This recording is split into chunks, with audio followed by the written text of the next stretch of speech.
Good evening, Radhe Radhe. Fitness with RJ में फिर आपका स्वागत है। अब फिर मैं लेके आई हूँ एक नई सीख आपके लिए, लेकिन आज मैं कुछ शेयर करना चाहती हूँ आपके साथ। मेरा स्टोरी, मेरी जर्नी, मैंने अपना वेट कैसे लॉस किया और क्या किया मैंने 2020 जब मैं बहुत ज्यादा प्रॉब्लम में थी। काफी ओबेसिटी मुझे हो गई थी। 82 kg वेट मेरा हो गया था। कभी वेट नापा ही नहीं। हम लोग वेट कब नापते हैं? या तो हम पेट्रोल पंप पे जाते हैं या कभी हॉस्पिटल में जाते हैं, तब हम वेट नापते हैं 5-6 महीने में एक बार। तो कभी वेट ही नहीं नापती। डर लगता था यार, हस्बैंड पास में खड़ा हुआ है, वेट मशीन पे चढ़ूंगी तो मजाक बनाएगा। वेट नापा तो 82 kg वेट आया। अब शर्म आने लगी, बीमारियां घेरने लगी। प्रॉब्लम शर्म से नहीं थी, बॉडी ठीक है, वेट ज्यादा है, अच्छे तो लगते ही है, क्या फर्क पड़ रहा है। लेकिन बीमारियों ने घेरा, प्रॉब्लम्स आने लगी बॉडी में, काम करने में दिक्कत होने लगी, एक्टिवनेस खत्म होने लगी। तो सोचा कि चलो वेट लॉस स्टार्ट करते हैं। किया स्टार्ट। कैसे होता है वेट लॉस? लोग कहते हैं आपको जो खाना है खाओ, सिर्फ एक्सरसाइज करो। हेल्दी खाने को हम कहते हैं। हम आपको डाइटिंग के लिए कभी नहीं कहा। फिटनेस विद आरजे कभी डाइटिंग के लिए नहीं कहता।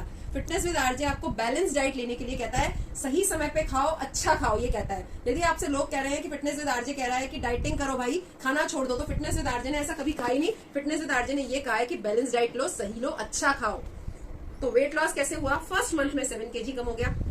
82 से सीधे 75-76 वेट हुआ। तो लगा वेट कम किया जा सकता है। वेट कम करना चालू किया, धीरे धीरे वेट कम होता गया। 70 पे आई, फिर स्टेबल हो गया। लोग कहते हैं एक टाइम पे आके वेट आपका स्टेबल हो जाता है। लेडीज के साथ एक चीज है, यदि आपका इंच लॉस हो रहा है, यदि आप डबल एक्सएल से एम पे आ रहे हो तो बहुत अच्छी बात है। बॉडी में क्या होता है, कई बार आपका वेट लॉस नहीं होता क्योंकि आपका बोन वेट भी होता है, तो घबराने की जरूरत नहीं है। यदि आपका साइज छोटा हो रहा है, यानी आप डबल एक्सएल से एक्सएल पे आ रहे हो, एल पे आ रहे हो, एम पे आ रहे हो, तो बहुत अच्छी बात है। इसमें घबराने की बात नहीं है। तो वेट लॉस के लिए धीरे धीरे वेट लॉस होता गया। और जो मैं आपको बता रही हूँ कि वेट स्टक हो जाता है, तो प्रॉब्लम क्या होती है कि बॉडी एक्सरसाइजेस को ले लेके, सेम डाइट को ले लेके स्टक हो जाती है।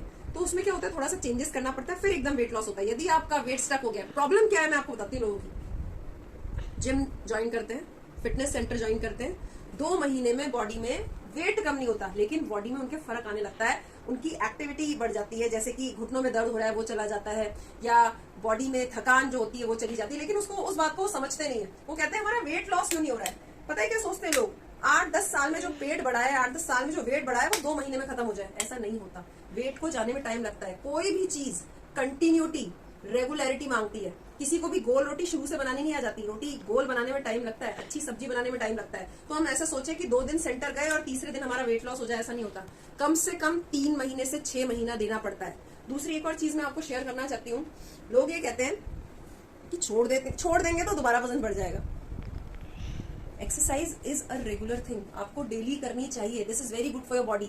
जैसे बॉडी के लिए खाना जरूरी है, जैसे बॉडी के लिए फ्रेश होना जरूरी है, ऐसे ही बॉडी के लिए एक्सरसाइज भी जरूरी है। क्या आप आईब्रो बनाना छोड़ सकते हैं? आज मैंने आईब्रो बनाई है, मैं 10 साल तक आईब्रो नहीं बनाऊंगी। मेल्स, आज मैंने दाढ़ी बनाई, भैया 10 साल तक मैं दाढ़ी नहीं बनाऊंगा क्योंकि दाढ़ी मेरे दोबारा आएगी नहीं। ऐसा नहीं होता। इन चीजों को आप समझिए।